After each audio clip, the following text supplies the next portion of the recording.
Relativamente ao quarto tema, o quarto tema que nós identificamos aqui é desafios da automação. Em mais do que um episódio, nós falamos das questões da automatização, não é? Principalmente naquela parte de não é só automatizar, liga na caixinha, está na tela e vai embora. Não é assim que funciona, não é? Tem muito mais coisas associadas, principalmente na parte de saber o que é que estamos vendo, validar a qualidade dos dados, e toda a questão da automatização, se ela está bem feita. Em mais do que um episódio foi aqui abordado que nós temos o que está dentro do solo, abaixo do solo, e nós temos o que tem para cima. E a automação, ela fica ali numa fronteira que não é geotécnica, que não é totalmente de automação, não é informática, não é... Tipo, ela fica ali numa fronteira em que diversos profissionais eles têm que falar entre si. Tem o geotécnico, tem que falar com o engenheiro elétrico, com o engenheiro de automação, com o engenheiro mecânico, o que for. Tem ali uma interface. Tem ali uma interface de conversação que é preciso e é essencial de ser tido. Não é do género, não, eu sou geotécnico, estou aqui, me fecho aqui na minha concha e o pessoal lá que se vira aí para fazer. Não, tem que ter uma interface, porque eu tenho que explicar para o cara da automação como é que se lê o inclinómetro, que tipo de dados eu tenho que ter na tela, tá? Como é que se converte o dado, como é que tudo isso. Então tem que ter essa conversa. Eu tenho que falar para o cara que faz a perfuração, dizer assim, não, olha, tenho que fazer aqui uma perfuração de 4 polegadas porque eu tenho que colocar aqui um tubo de 70 milímetros. Porque 4, não 2, não 3, então tem que fazer tem que ter aqui uma conversa diferente, não é? E muito aberta. Portanto, essa questão da automação, ela fica ali, principalmente agora nos últimos anos, não é? Que a automação na área de mineração ela passou a ser obrigatória, e aí teve que se formar uma série de profissionais que de um momento para o outro se especializaram nessa área, não é? Estamos a falar de instrumentos que até há pouco tempo eram manuais, lidos manualmente, tipo inclinómetros e piezómetros, e agora é tudo automatizado, não é? Portanto, é preciso ver o tipo de saída qual é o tipo de cabo, é preciso ver qual é a corda vibrante, é 4 a 20, a voltagem, a VV, né?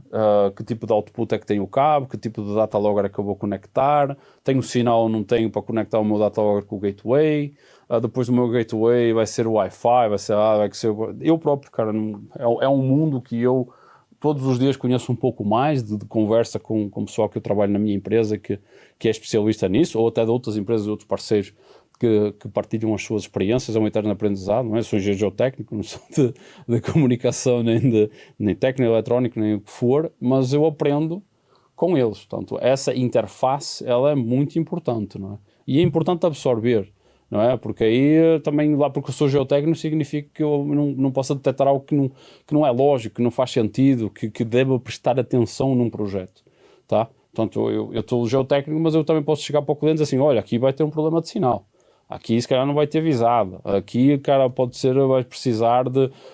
este data logger não tem capacidade suficiente para suportar tantos instrumentos. Vais precisar de um data logger diferente, tá? Portanto, a automação, ela também tem aqui uns detalhes que fogem, para quem, falo do meu lado, de quem é geotécnico, está fora da nossa expertise. Mas é importante aprender com os outros profissionais. Absorver isso que nos torna melhores profissionais na área que nós trabalhamos. Porque a instrumentação não é só... A instrumentação geotécnica não é só geotecnia.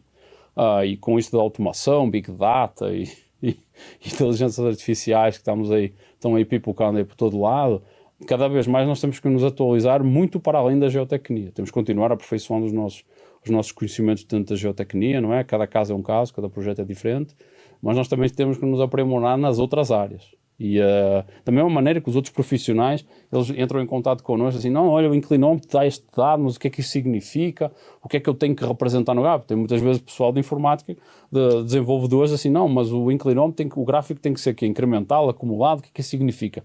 Eles não têm formação de geotecnia. Portanto, eu tenho que falar para eles assim, olha, o consultor que vai ver isto, ele está à espera de determinado gráfico, com estas características, com estas cores. Portanto, nós temos que explicar, isso aí é uma troca de experiência muito rica. Mas que eu acho que é muito importante falar isso, e nós falamos aqui mais do que uma vez, que isso dos desafios que é a automação, não é, da instrumentação geotécnica e o que é que nós temos que enfrentar em cada um dos projetos. Portanto, eu acho que vale a pena, dê uma olhada e vale a pena dedicar um pouco do vosso tempo a isso, tá bom? Obrigado. eu acho que hoje em dia o que tem tomado também cada vez mais corpo e se tornado cada vez mais importante para o nosso, né, para o nosso setor, não só a parte da instrumentação, de conhecer os equipamentos, conhecer as nuances da geotecnia e do monitoramento geotécnico estrutural, como é que funciona, o que tem que medir, quais são as grandezas, qual que é o comportamento, é a parte da automação. Por quê? Que é outro desafio, né? É outro desafio. É outro desafio, porque as pessoas que a gente trouxe, né, para o nosso... Hoje a gente tem um time de automação com gente especialista em comunicação, em rádio, em programação, enfim, em todo esse aspecto que já é uma parte integrante, eu diria, da nossa indústria complementar, que tem a gente sempre brinca, sempre tem uma zona cinza, tem um sobreamento entre o que é geotecnia e o que é automação. Exato. Tem o que está baixo do solo e tem o que está para cima. Exatamente. Né? E o que eu sempre falo, que eu brinco com todo mundo, é que essa parte, que é essa zona cinza, que é tipo do primeiro metro para baixo e do primeiro metro para cima, os dois têm que conhecer. Tem que falar, né? Os dois têm que conhecer, porque esse elo de ligação é muito importante, né? E para quem que nem eu sou geotécnico, né, de carreira, de experiência, essa parte da automação é uma parte nova.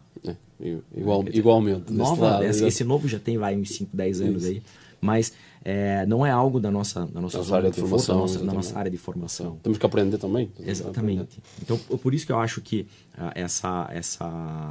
esses grupos multidisciplinares e que tem essa chance de, em campo, interagir nessa zona que é o final do subsuperfície e até o rádio e para a sala de monitoramento, ele é riquíssimo. E tem muitos profissionais. Esse ponto agora é muito importante. Eu já falei isso e troco ideia com muita gente que eu falo isso. Muitas vezes eu penso que a instrumentação geotécnica é só o geotécnico que está ali. Não. O geotécnico ele está ali no campo, que responde às perguntas onde instalar, como instalar, olha para o dado, faz sentido, não faz sentido. Mas tem toda uma equipa atrás, desde a empresa fabricante, que tem engenheiro mecânico, elétrico, mecatrónico, automação, software. Tem todo um back-end, não é, como se fala, por trás, que nós, como geotécnicos, nós temos que interagir com eles. Isto é, estou a falar desde o fabricante, mas depois você vai instalar tudo, vai automatizar, tem que ligar o data logger, mandar para o gateway, puxar o dado, converter de acordo com a calibração, Tem uma série de coisas que nós temos que interagir com todos estes profissionais para depois chegar no final para o cliente e dizer, não, isto aqui está certo. Porque às vezes você olha assim, será que está certo? Não. Veja, eu verifiquei o conceito geotécnico, eu verifiquei a instalação, eu verifiquei a comunicação, eu verifiquei a compilação dos dados e a entrega do que é a tua propressão, ou a tua inclinação, ou a tua deformação. Que a tua experiência anterior te habilita para dizer assim, isto está certo, isto faz sentido, acredito nisto que está aqui. Porque aí depois a gente vai chegar lá no engenheiro mecânico, no fabricante, no técnico de informática, assim, tem aqui algum problema no software, tem alguma coisa aqui que não está... Já me aconteceu assim, cara, está aqui alguma coisa que ele está...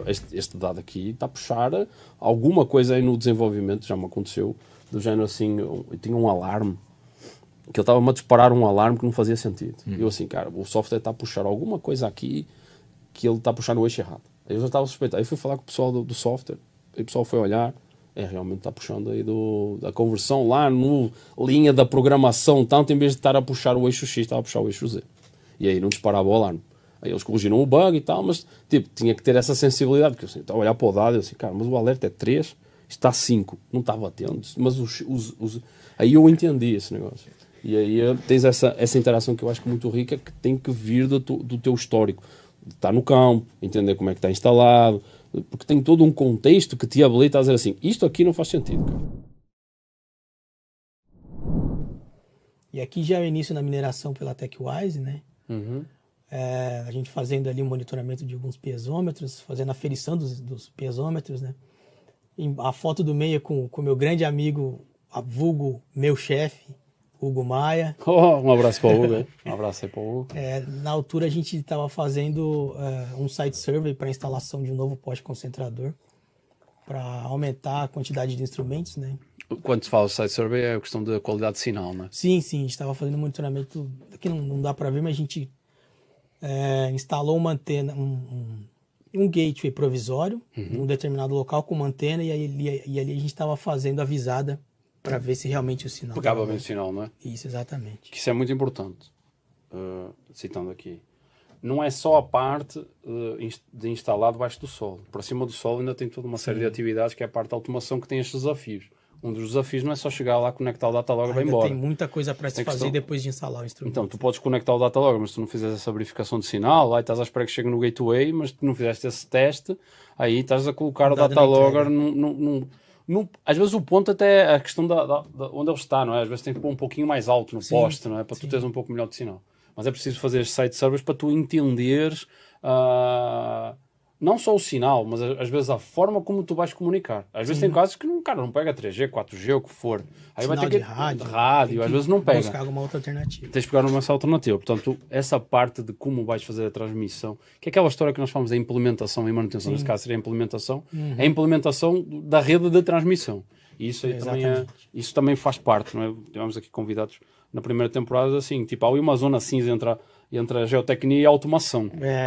Que tu tens que lidar, o teu cliente não quer saber se está cinza ou se não está cinza. Eu quero o dado na tela. Ele quer o instrumento instalado e o dado na tela do computador. Não é problema, é aquela história de não é problema meu. Exatamente. E é problema. Exatamente. Cara, quando o cliente sai para vocês e diz assim, não é problema meu, está puto já. Dê seus pulos. O homem já está puto. E as outras aí, Tiago? A foto da direita superior é uma cava que a gente trabalhou recentemente, tem acho que 1 ano e meio mais ou menos. Onde é que é essa cava aí? Podes falar? É mais ou menos. Então vamos passar em Minas Gerais. É em Minas Gerais. Minas Gerais. É em Minas Gerais. É em Minas Gerais. A foto do meio foi uma visita técnica que a gente fez no Maranhão, na Lumar, para automação das bacias, né? São 10 bacias hoje. Hoje são 10 bacias de contenção de rejeitos. E na altura ainda tinham 2 bacias em construção. Não lembro que ano que foi, 2022 ou 2021, não me lembro muito bem. E a foto de baixo também é outra cava em Minas Gerais para automação dos instrumentos já existentes e também manutenção dos instrumentos automatizados que já existiam lá, né? Então a gente fez 2 coisas, né? As 2 coisas. Porque aí estavas numa fase de transição da nova lei, não era? Que era obrigatório. Exatamente. Isto era 2020 e qualquer 2022, 22. Já estava na fase em que já tinhas que entregar tudo automatizado. 22. Né? Então a gente fez um trabalho de levantamento muito grande nessas cavas para ver a questão da saúde dos instrumentos instalados já, a questão dos dataloggers também, e fazer um levantamento do que poderia ou não ser substituído. Tá. Nesta parte tu trabalhaste em todos estes projetos, o que é que tu aprendes? Quais foram as principais lições aprendidas durante todos estes projetos que estiveste envolvido nos últimos 20 anos no Brasil? O que é que tu quais foram os desafios? Qual foi o grande aprendizado em tudo isto que tu fizeste até agora em automação? Olha, na instrumentação geotécnica, acho que o maior desafio é quando eu comecei a atuar nessa área foi conseguir conversar com o geotécnico, os dois falando a mesma língua, porque é muito diferente para o profissional de instrumentação de automação que trabalha na indústria entender os termos que os geotécnicos utilizam. Primeiro, por que chamar um sensor de pressão de piezômetro? Era uma coisa que a gente não entendia. Por que não utilizar as nomenclaturas, né, as normas de tagueamento que a ISA define, né, que a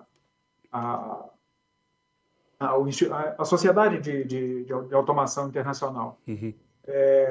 Por que chamar o furo, né, ou PZ, ou inclinômetro de instrumento, sendo que instrumento, de acordo com a instrumentação, é o sensor, né, é o equipamento que faz a medição. Isso, exatamente. Então, tudo isso lá no início foi um desafio muito grande, porque dificultava muito a gente conseguir. Eu lembro das primeiras reuniões que falando instrumento, e sem a gente pensando, né, a gente de automação pensando no sensor e o geotécnico pensando lá no furo, no instrumento físico. Aí a hora que ele ia falar de piezômetro elétrico, gente, todo sensor é elétrico, então por que está chamando de piezômetro elétrico? Mas é porque ele diferencia o piezômetro elétrico do enterrado, né, energizado com o Casagrande, que era Casagrande. só um tubo que ele media lá manualmente. Então, Exato. E mesmo dentro dos elétricos tens o strain gauge e tens o corda vibrante, não é? exatamente.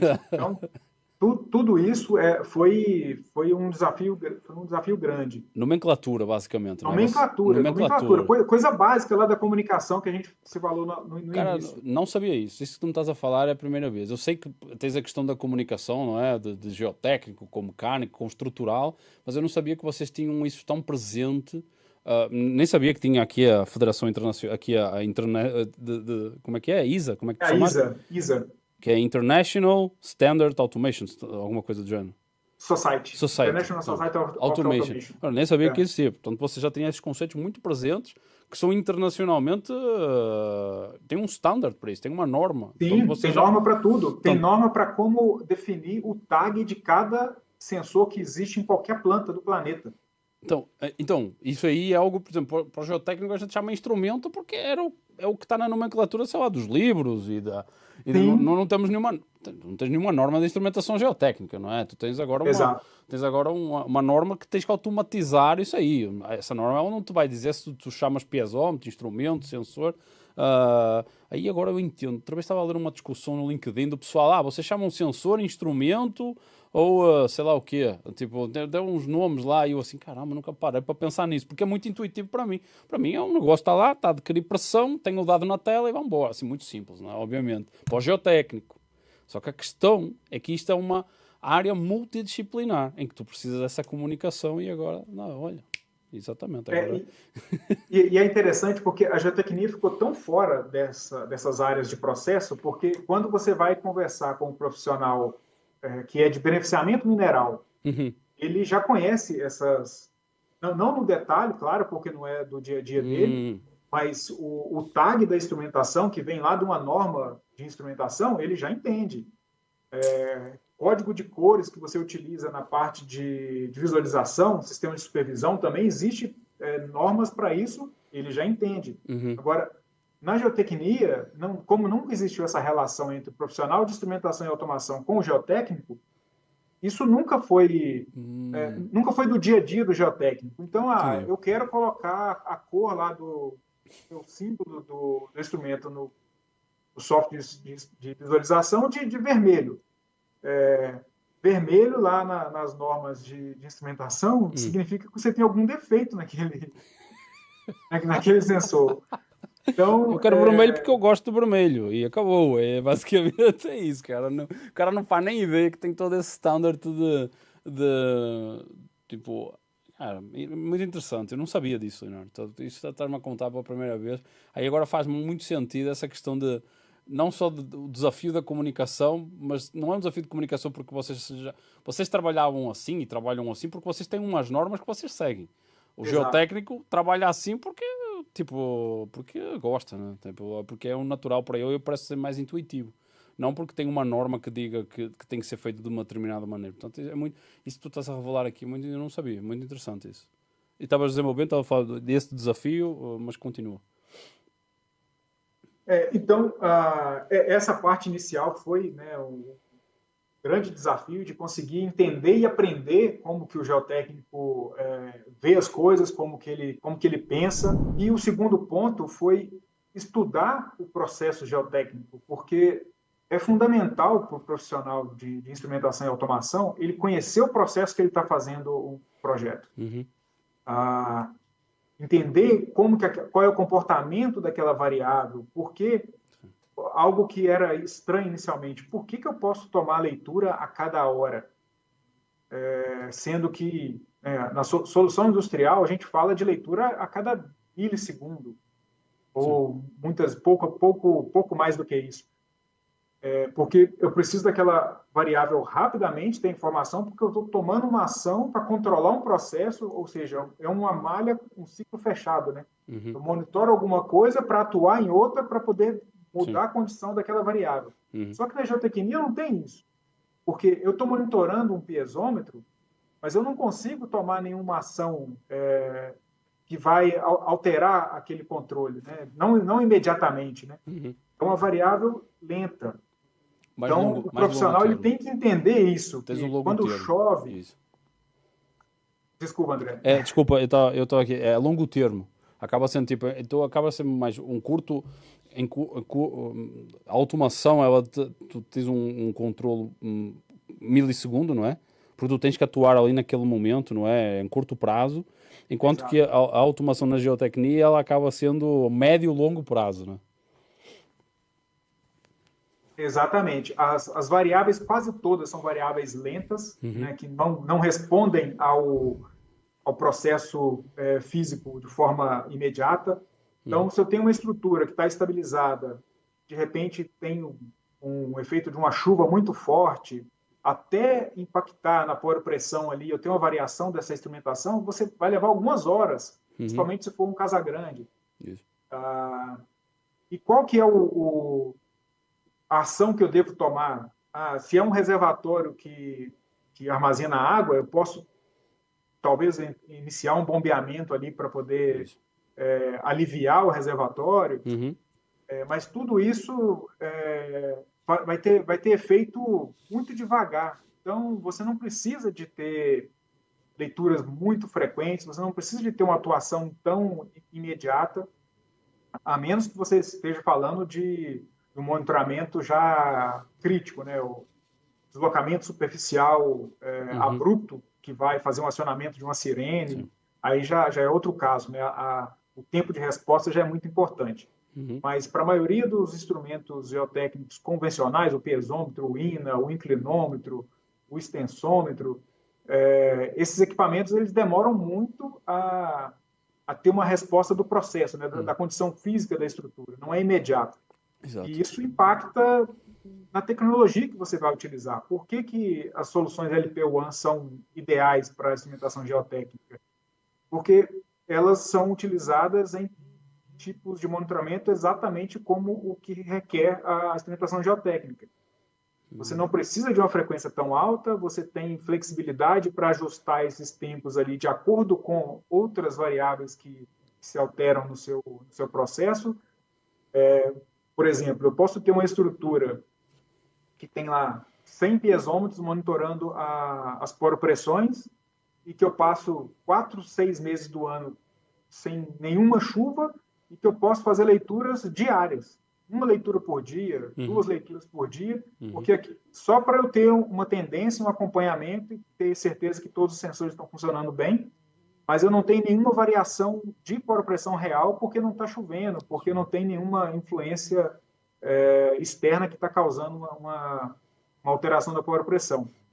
Mas a hora que começa a temporada de chuva e que um pluviômetro ou estação meteorológica indica que o índice de chuva subiu, eu já posso atuar automaticamente lá naqueles equipamentos que estão coletando a poropressão para intensificar, né, para aumentar a taxa de aquisição de forma automática, porque o meu pluviômetro já me avisou que daqui para frente vai ter variação, ou posso ter variação de poropressão, porque iniciou a temporada de chuva.